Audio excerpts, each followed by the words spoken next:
Yes sir, Rama ನಾಮ ಜಪ ನಡೀತಾ ಇದೆ. ಒಂದು ಕಡೆ ರಾಮನ ಹೆಸರಲ್ಲಿ ತಮ್ಮದೇ ಆದಂತಹ ಒಂದಷ್ಟು ಸೇವೆ, ನಮ್ಮ ಕೈಲಾದಷ್ಟು ಸೇವೆಯನ್ನ ಸಲ್ಲಿಸ್ತೀವಿ ಅಂತ ಹಲವರು ಹೇಳ್ತಾ ಇದ್ದಾರೆ. ಅಂಥದ್ರಲ್ಲಿ ಬೆಂಗಳೂರಿನಲ್ಲಿ ರಾಮನ ಹೆಸರಲ್ಲಿ ಅನ್ನದಾನಕ್ಕೆ ಹೋಟೆಲ್ ಒಂದು ನಿರ್ಧಾರ ಮಾಡಿದೆ. ಯಾವುದು ಹಾಗಾದ್ರೆ ಆ ಹೋಟೆಲ್?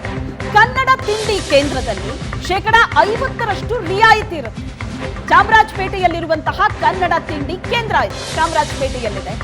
ರಾಮ ಲಕ್ಷ್ಮಣ ಅಂತ ಹೆಸರು ಪಡೆದ ಹೋಟೆಲ್ನ ಮಾಲೀಕರು ರಾಮಚಂದ್ರ ಹಾಗೂ ಅಶ್ವಥ್ ಕನ್ನಡ ತಿಂಡಿ ಕೇಂದ್ರದ ಮಾಲೀಕರು. ಕನ್ನಡ ತಿಂಡಿ ಕೇಂದ್ರದಲ್ಲಿ ರಿಯಾಯಿತಿ ದರದಲ್ಲಿ ಊಟ ತಿಂಡಿ ಮಾರಾಟ ಮಾಡೋದಕ್ಕೆ ನಿರ್ಧರಿಸಲಾಗಿದೆ. ರಾಮನ ಹೆಸರಲ್ಲಿ ಅನ್ನದಾನವನ್ನ ಮಾಡೋದಕ್ಕೆ ಹೋಟೆಲ್ ನಿರ್ಧಾರ ಮಾಡಿದೆ. ಚಾಮರಾಜಪೇಟೆಯಲ್ಲಿರುವಂತಹ ಕನ್ನಡ ತಿಂಡಿ ಅನ್ನೋ ಹೋಟೆಲ್ ಇದು. ದೇಶದಾದ್ಯಂತ ಭಕ್ತರು, ಜಗತ್ತಿನ ಮೂಲೆ ಮೂಲೆಯಲ್ಲಿರುವಂತಹ ರಾಮ ಭಕ್ತರು ರಾಮೋತ್ಸವದ ಈ ಸಂದರ್ಭದಲ್ಲಿ ತಮ್ಮ ಒಂದು ಅಳಿಲು ಸೇವೆ ರಾಮನಿಗೆ ಅಂತ ಅರ್ಪಣೆ ಮಾಡ್ತಾ ಇದ್ದಾರೆ. ಅದರಲ್ಲಿ ಬೆಂಗಳೂರಿನ ಈ ಹೋಟೆಲ್ ಕೂಡ ಒಂದು. ಚಾಮರಾಜಪೇಟೆಯಲ್ಲಿದೆ ಕನ್ನಡ ತಿಂಡಿ ಅನ್ನೋ ಹೋಟೆಲ್. 50% ರಿಯಾಯಿತಿ ಇರುತ್ತೆ. ರಾಮೋತ್ಸವದ ಸಂಭ್ರಮದಲ್ಲಿ ಬರುವಂತಹ ಜನರಿಗೆ, ಭಕ್ತರಿಗೆ ಅನುಕೂಲವಾಗ್ಲಿ ಅನ್ನೋ ನಿಟ್ಟಿನಲ್ಲಿ ಅನ್ನದಾನಕ್ಕೆ ಹೋಟೆಲ್ ನಿರ್ಧಾರ ಮಾಡಿದೆ. ದೃಶ್ಯದಲ್ಲಿ ನೀವು ನೋಡ್ತಾ ಇದ್ದೀರಿ ರಾಮನಾಮ ಜಪ ಯಾವ ರೀತಿ ನಡೀತಾ ಇದೆ. ಅಯೋಧ್ಯೆಯಲ್ಲಿ ಮಾತ್ರ ಅಲ್ಲ, ದೇಶದಾದ್ಯಂತ ಈ ಸಂಭ್ರಮ ಇದೆ.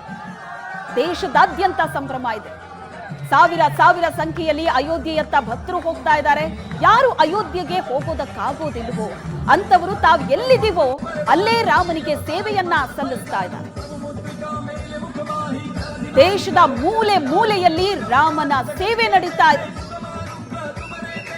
ಬೆಂಗಳೂರಿನ ಚಾಮರಾಜಪೇಟೆಯಲ್ಲಿರುವಂತಹ ಕನ್ನಡ ತಿಂಡಿ ಕೇಂದ್ರ ಭಕ್ತರಿಗಾಗಿ 50% ರಿಯಾಯಿತಿ ಕೊಡೋದಕ್ಕೆ ಹೋಟೆಲ್ ನಿರ್ಧಾರ ಮಾಡಿದೆ.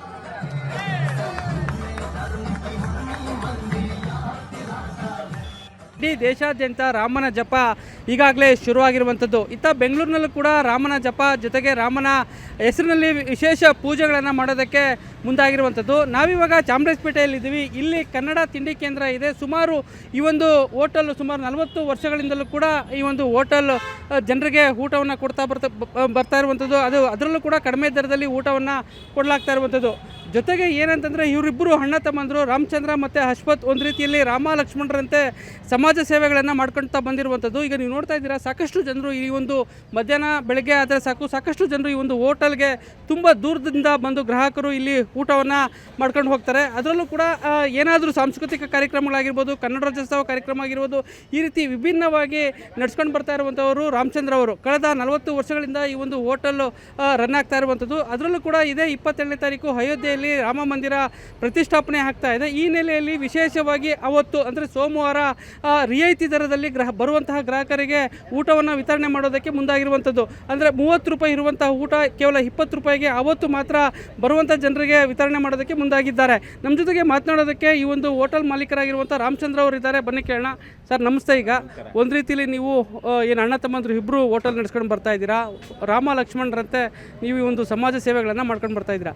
ಅವತ್ತು 27ನೇ ತಾರೀಕು ಏನು ನೀವು ಬರುವಂಥ ಗ್ರಾಹಕರಿಗೆ ಏನು ರಿಯಾಯಿತಿ ದರದಲ್ಲಿ ಕೊಡಬೇಕು ಅಂದ್ಕೊಂಡಿದ್ದೀರಾ? ಇದು ಜೈ ಶ್ರೀರಾಮ್ ಈ ಒಂದು ಅಯೋಧ್ಯೆಯ ಈ ಒಂದು ಕರಸೇವೆಗೆ ಇದು ನಾನು ಕೂಡ ಹೋಗಿದ್ದೆ. ಆ ಒಂದು ಬಾಂಧವ್ಯ ನನಗೆ ಇದೆ. ಇದು ರಾಮ ಬಂದು ಬರೀ ಇದು ಹಿಂದೂಗಳಿಗೆ ಮಾತ್ರ ಒಂದು ಇದೆಲ್ಲ ದೈವ ಅಲ್ಲ, ಇಡೀ ಈ ಒಂದು ಪ್ರಪಂಚಕ್ಕೆ, ಈ ಒಂದು ವಿಶ್ವಕ್ಕೇ ಆ ಒಂದು ರಾಮ ಅಂತಂದರೆ ಒಂದು ಅಸ್ಮಿತೆ ಭಾಳ ಒಂದು ಪವರ್ಫುಲ್ ಇರುವಂತಹ ಒಂದು ಇದು ಅದು ಇವಾಗ ಆಗ್ತಾಯಿದೆ.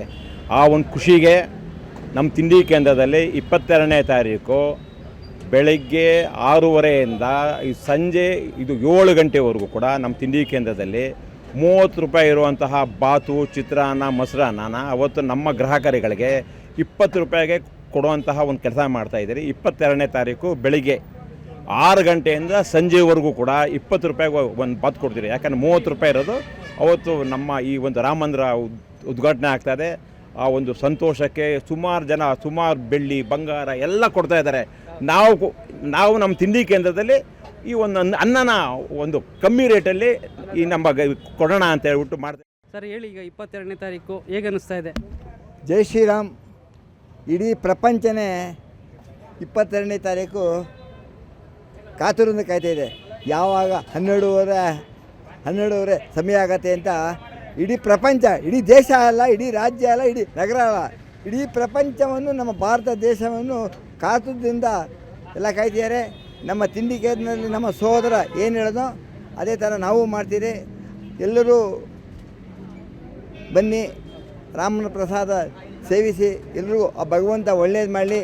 ಇಡೀ ನಮ್ಮ ದೇಶಕ್ಕೆ, ಇಡೀ ಪ್ರಪಂಚಕ್ಕೆ ನಮ್ಮ ದೇಶ ಉನ್ನತ ಮಟ್ಟದಲ್ಲಿ ಹೋಗ್ತಿದೆ.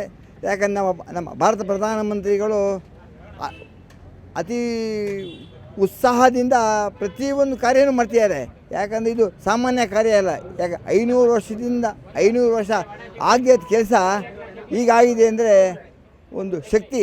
ಆ ಶಕ್ತಿ ನಮ್ಮ 140 ಕೋಟಿ ಭಾರತೀಯರ ಶಕ್ತಿ ಆ ಮೋದಿ ಮೇಲೆ ಅವರು ಇದೆ. ಆ ರಾಮದೇವರು ಎಲ್ಲರಿಗೂ ಭಗವಂತ ಆರೋಗ್ಯ ಕೊಟ್ಟು ಎಲ್ಲರೂ ಒಳ್ಳೇದು ಮಾಡಲಿ. ಕ್ಯಾಮ್ರಾಮನ್ ದೀಪಕ್ ಜೊತೆ ನಂದೀಶ್ ಮಲ್ಲೆನಹಳ್ಳಿ, ಏಷ್ಯಾನೆಟ್ ಸುವರ್ಣ ನ್ಯೂಸ್, ಬೆಂಗಳೂರು.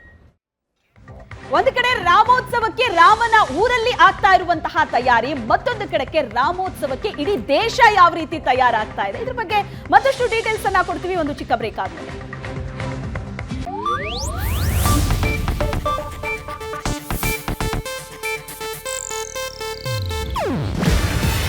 ಇದು ಏಷ್ಯಾನೆಟ್ ನ್ಯೂಸ್ ನೆಟ್ವರ್ಕ್ ಪ್ರಸ್ತುತಿ. ನೀವು ನೋಡ್ತಿದ್ದೀರಾ ಏಷ್ಯಾನೆಟ್ ಸುವರ್ಣ ನ್ಯೂಸ್.